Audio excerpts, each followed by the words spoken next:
Hello everyone, स्वागत है आपका वीकली वीडियो में। तो मार्केट से करेक्शन का दौर जारी है। एक और हफ्ता नेगेटिव, करीब 2.5% की कट निफ्टी सेंसेक्स में। ज़्यादातर सेक्टर्स नेगेटिव साइड पे, metal, FMCG, auto, energy, pharma, IT दूसरे लगातार हफ्ते आपने पॉजिटिव क्लोज देखा। वैसा ही बायस आपने टॉप 5 गेनर्स में देखा निफ्टी 50 के। तो 3 नाम आपको आईटी फ्रंट से नजर आएंगे, इन्फोसिस, एचसीएल टेक, टेकएम। और 2 नाम आपको ट्रेंट और आयशर मोटर भी नजर आएंगे टॉप 5 गेनर्स में। लूजिंग साइड पे Britannia, Asian Paint, Apollo Hospital, Adani Ports और टाटा स्टील, यहाँ पे आपने शार्प कट्स देखे। अब क्या एंटिसिपेटेड है नेक्स्ट वीक में, तो ये चार्ट आपकी स्क्रीन पे है। जो ये रेड लाइन आप देख रहे हैं, 200 दिन की एक्सपोनेंशियल मूविंग एवरेज, लास्ट ये टेस्ट हुई थी 5 महीने पहले और उससे पहले नवंबर में। दोनों ही टाइम आपने देखा कि एक स्ट्रॉन्ग रिकवरी आई थी। तो एटलीस्ट पॉज एंटिसिपेटेड है कि अभी एटलीस्ट यहाँ पे थोड़ा सा टाइम स्पेंड करें। और उसके बाद अगर बाउंस के केस में हम देखते हैं तो करीब 23,900 से लेकर 24,200 तक के लेवल्स पॉसिबली आपको देखने को मिल सकते हैं। वहीं पे अगर 23,500 को हम होल्ड नहीं कर पाते हैं, इस 200 डेज को नहीं होल्ड कर पाते हैं, तो 23,100 से लेकर 22,700 तक के लेवल्स यहाँ पे आपको पॉसिबली नज़र आएंगे आने वाले टाइम में। तो अभी के लिए वेट एंड वॉच है। इस करेक्शन के बाद एक पॉज, एक कंसोलिडेशन एक्सपेक्टेड है, बट टोन नेगेटिव है, उसके हिसाब से आपको पोजीशन को लाइन करना है।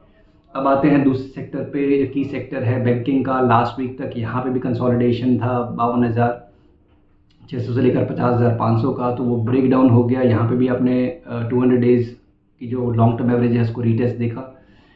अब यहाँ पे 49,900 ये काफ़ी क्रिटिकल है। तो मान के चलिए नेक्स्ट वीक देखिए बैंकिंग की परफॉर्मेंस और आईटी की परफॉर्मेंस ये लार्जली डिक्टेट करेंगे कि मार्केट का ट्रेंड क्या है। 49,900 के नीचे अगर बैंकिंग सस्टेन करता है तो ये प्रेशर कंटिन्यू रहेगा, करीब 48,500 तक का डिक्लाइन देखने को मिल सकता है। वहीं बाउंस के केस में 51,200 से लेकर 52,500 का जोन ये स्ट्रॉन्ग रेजिस्टेंस की रैक करेगा। तो यहाँ पे भी आपको थोड़ा सा कॉशन अप्रोच ही रखना है। 49,900 ध्यान रखना है, ये मेक और ब्रेक एरिया है। अब आते हैं स्टॉक स्पेसिफिक कहाँ पे फोकस करें। तो पहला नाम होगा आईटी पैक में से आईटी मेजर्स टीसीएस का।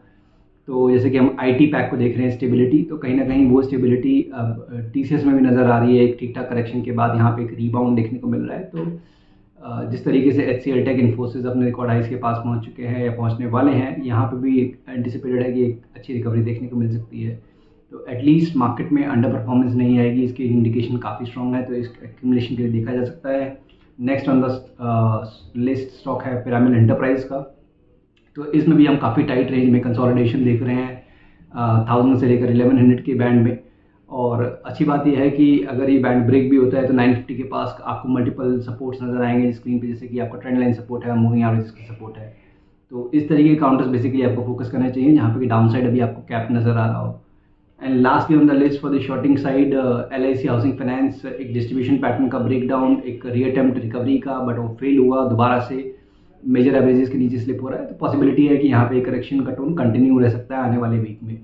तो नेट नेट दोनों ही इंडाइसेस में अभी भी नेगेटिव टोन बरकरार है, बट क्रिटिकल लेवल है 200 दिन के एक्सपोनेंशियल मूविंग एवरेज पे, बोथ निफ्टी और बैंकिंग इंडेक्स।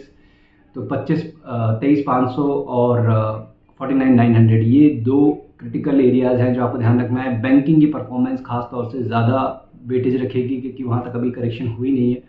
तो अगर वहाँ पे प्रेशर अगर कंटिन्यू रहता है तो फिर 23,100 तक के लेवल्स के लिए तैयार रह सकते हैं मार्केट पे। स्टॉक स्पेसिफिक हमने बात की टीसीएस की, पीईएल जो कि कंपैरेटिवली स्ट्रॉन्गर स्ट्रक्चर है, यहीं पे एलआईसी हाउसिंग फाइनेंस जहाँ पे कि प्रॉफिट टेकिंग का टाइम कंटिन्यू रह सकता है। तो आज की वीडियो में इतना ही। जल्दी मिलते हैं नेक्स्ट वीडियो के साथ, तब तक अपना ध्यान रखिए। Thank you. Investment in securities market are subject to market risks. Read all the related documents carefully before investing.